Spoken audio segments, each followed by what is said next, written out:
Hastings, a coastal town in East England with a going green culture, was their base and the ideal place for an informal review of the book that introduced them to a whole new world of opportunities. I would like to ask you guys, what was your first impression about the book when you first saw it already? Was it like, what's this? Or was it green? Like, was it too out of it? Because I'm very sure, me personally, I've never read something like this. So what was your first impression? It wasn't really new to me because I had heard about green planting trees, afforestation, deforestation and all that, but reading the book made me really realize the importance of going green in our society. Seeing trees up and down, like making this environment very beautiful. You find the air, breathing in cool air. Also, we're using breeding of some insects that were also harmful to us in Nigeria, like mosquitoes. Now here we have this mosquito due to the purification of the air, due to the planting of trees they have here. So when I got here, I really found this book more exciting and more understandable with the knowledge that I was out there. Going to the Crystal House, going to various places. Yeah, the book was kind of very interesting, but I found it more interesting after the tour to the UK when I saw some of the things talked about in the book in reality. Taking, for instance, recycling, which is a major factor. Okay. I saw it in full implementation here in the UK, seeing a house actually built from recycled material. Things we have seen here, Nigeria really has to implement, and I'm sure when each and every one of us go back home to our various destinations, we are sure to make a positive change.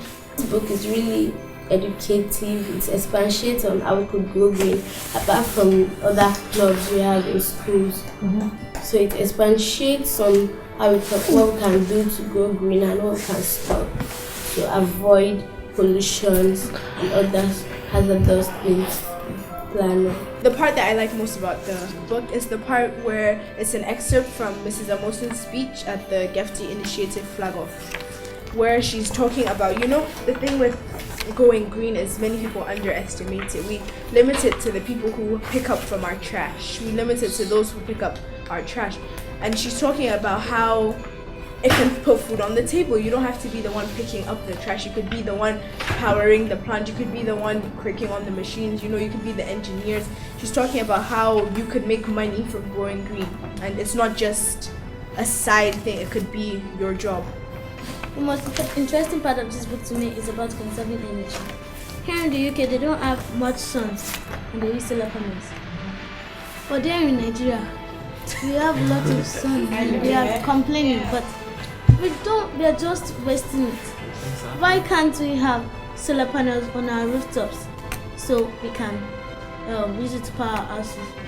And we went to a place where they said they catch, like they harvest rainwater to power their company. We can also do that in Nigeria. And instead of using regular bulbs, we should use energy-saving bulbs. And I noticed that some of these guys love to play football. They should minimize the way they play it, like their game consoles, and switch off the lights when you're not in the room. Don't leave your phones on laptops on standby. Just put it off. Okay, and I'd like to add to that, conserving resources is my favorite part of the book because it talks about the small things we can do and the big differences it makes. Like it says, closing the tap when it's not in use. I don't know how many of us can just brush the teeth with the tap closed and then only open it when just in use. And I don't know how many of us off the tap when our bucket is full. I know I don't do that, but I know I'm going to start doing that.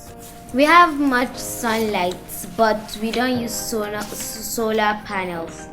And then we go on using generators, which causes pollution and can also disturb the neighbors next door. And then factories, we can also recycle ourselves, handmade, but then we don't. We take it to factories, which can, during their recycling, it can cause fumes and it can pollute the air.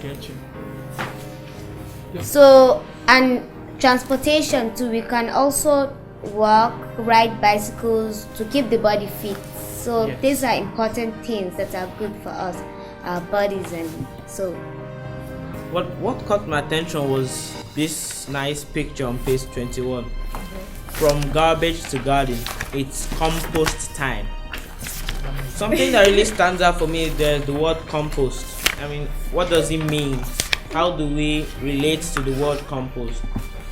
Well, recycling leftover food. It is much more environmentally friendly to recycle as much as possible to keep waste down. Start by recycling food in your kitchen and using this as a fertilizer for vegetables that grow in your own garden. Actually, this particular page has actually brought to light that nothing is really a waste. Even what we call waste can actually be used for something else. Leftover food, no, it shouldn't go into the bins and then taken into landfills. You can actually use it as manure to grow new plants, which is also part of growing green. So everything is just in a cycle, so to say. So basically, what you guys were talking about was that architects in Nigeria should be better or be like the architects in the UK Yeah, in terms better. of buildings. Yeah. Yeah. Oxford School is actually a very good example. Perfect Perfect example. example. Perfect. Well, I've been privileged to sit with you guys because you guys are so intelligent. Yeah. Thank you. Well, thank you. Okay, thank you. We should. I think this book has opened our eyes. It's been an eye opener, yeah. Yeah. Before and after the trip. After the trip, I just think it's been amazing, yeah. Yeah. Thank you very much, guys. So this is the end of our book review. Thank you so much for your time.